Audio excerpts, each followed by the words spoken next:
Right. And so, one thing that you're making me think of here is in terms of like a lot of retraining, there are wonderful things that we can do, like, meditation, exercise, like all the usual things that people tell us to be a better person.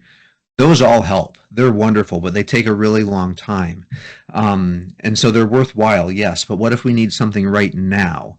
So these kind of baby steps, these kind of things that we can do right now, these tools.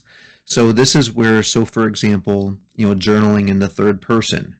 It's something that I can do right now. It can take about 2 minutes, and it can help me immediately see things see things better. I can imagine what would my coach recommend that I do. If you have a hero or a mentor or a coach or some figure that you can imagine or that's in your life that would have a wise perspective, you can just mentally become that person.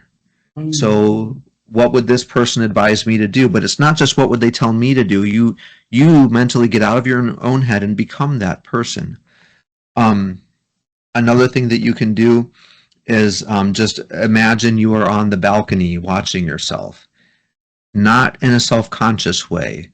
But another way of thinking about this maybe is like if you look at like Apple Maps or Google Maps or Google Earth, and you just keep zooming out, and you keep zooming out, and you're like, oh my goodness, this little, this person this issue is so insignificant. It kind of puts it in perspective. And so these are some simple tools that we can do just to broaden our perspective right in the moment if we're too wrapped up in the moment. Between the be somewhere else, or sometime else, which one is the hardest one to practice, in your opinion? For me, the hardest one is to be my future self.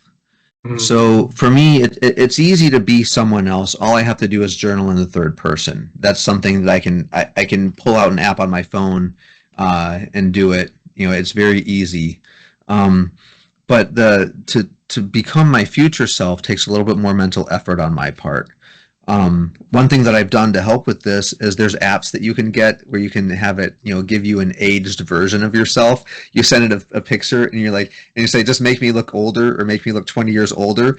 And when it comes back, it's a little startling sometimes, but it's like, this is going to be a real person. This is going to be me, 20 years from now or whatever, or 2 years from now. Sometimes my students think 20 years from now is just like a whole other lifetime away. So, okay, fine, 5 years, 2 years, Anyhow, that's the harder one, but there's tools that we can use to help with that too.